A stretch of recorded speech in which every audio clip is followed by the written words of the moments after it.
जय श्याम साथियों। साथियों, अगर आपकी धनु राशि है तो बताया गया है कि व्यक्तिगत गतिविधियों के साथ साथ आपका अन्य कार्यों पर भी आपका योगदान बना रहेगा और इस समय अपने वित्तीय योजना संबंधी कार्यों पर भी आपको ज्यादा ध्यान देना होगा। बताया गया कि यह आपके भविष्य के लिए बहुत ही फायदेमंद साबित होगी और कलात्मक कार्यों में भी आपकी रुचि अवश्य बढ़ेगी। साथियों, किसी की बातों में आकर के आप दुनिया में बुरी तरह फंस सकते हैं, इसलिए सोच समझ करके कोई निर्णय लें तो ये अच्छा रहेगा।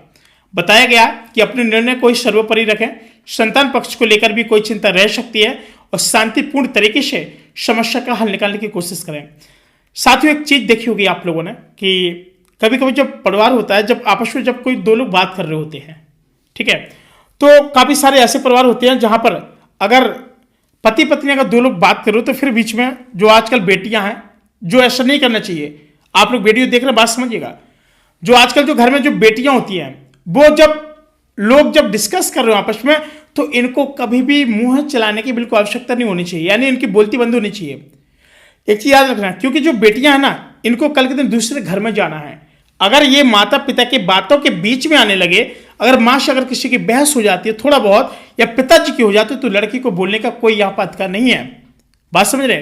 पूरा मोहल्ला अगल बगल वाले लोग जैसे हैं, अब थोड़ी बहुत किसी झगड़ा हो गया तो लड़की को किसी दूसरे के घर कहाँ जाना। जब कोई संबंध रिलेशनशिप होता है ना, तो जब संबंध वाले आपसे तो पहले बाद में पूछेंगे और आपके अगल बगल वालों से पहले पूछ लेंगे कि भैया इनका परिवार कैसा है, हम यहाँ पर शादी करने वाले हैं, तो वो कहेंगे कि अरे उनकी जो लड़की है ना, इस तरीके से मुंह चलाती है, बहुत मुंह चलता है भैया, ना करो तो सही रहेगा।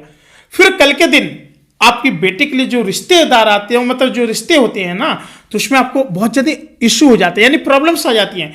इसलिए बताया गया है कि अगर आप किसी भी चीज में, जैसे कोई संतान है, संतान पक्ष से लेकर के अगर कोई बात हो रही है, तो क्या है कि अपने संतान को थोड़ा समझाएं, पढ़ाएं, डांटें, और कभी भी दो लोगों के बीच में किसी की बोलने की जगह आवश्यकता नहीं होनी चाहिए। तो संतान को समझाएं कि जब कोई दो लोग बात कर रहे हो तो बीच में बोलने की आवश्यकता नहीं है। जहां पर माँ बाप बात कर रहे हो तो बेटा को बोलने की जरूरत नहीं है। समझ रहे हो? ऐसा नहीं है कि जिस दिन उस लड़के का पिताजी के जूते में उसका पैर आने लगा लड़के का, तो बाप नहीं बन जाएंगे। बाप बाप होता है। बात समझ रहे हो ना?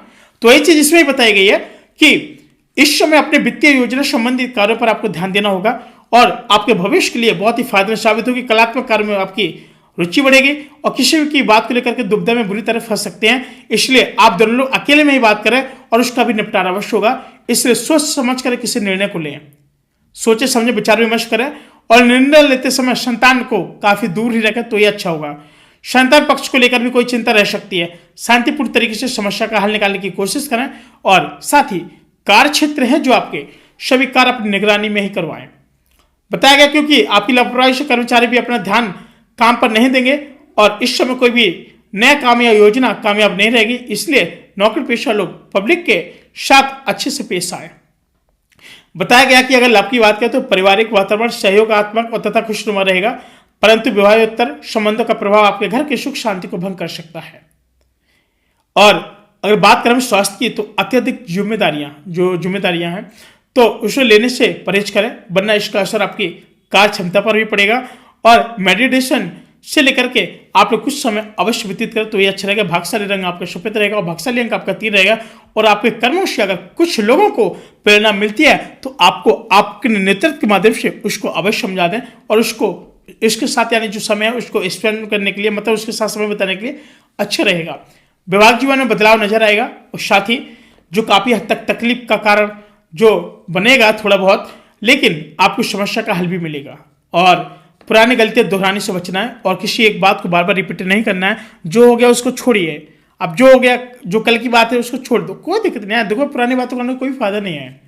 मैं ही कह रहा हूं आपको, थोड़ा समझे बात को और पुरानी बात को बार बार अमल ना करें तो ये अच्छा रहेगा और किसी बात को बार बार ना उठाएं तो ही अच्छा रहेगा। क्योंकि इन फ्यूचर टाइम में आप लोग किसी कार्य को कर रहे हैं और किसी चीज़ के लिए सोच रहे हैं तो उसमें ये सब बातें उठाना, अंगड़ाना, ये सब शोभा नहीं देता आप लोगों को।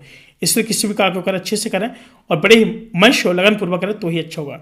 साथियों, मैं आपको साथ ही बता दूं कि जैसे कभी कभी होता क्या है, जैसे इसमें बताया गया है कि जैसे गणेश जी भी कहते हैं आपके लिए कि आज कुछ जैसे अटके हुए पुराने कार्य हैं वो भी पूरे हो सकते हैं। ठीक है, और सकारात्मक रहें, हमेशा पॉजिटिव रहे। कोई कितने भी आपको नेगेटिविटी करने का रहे, नेगेटिव थॉट लाने के लिए कहे, लेकिन नहीं, आपको इस समय अमल करना है।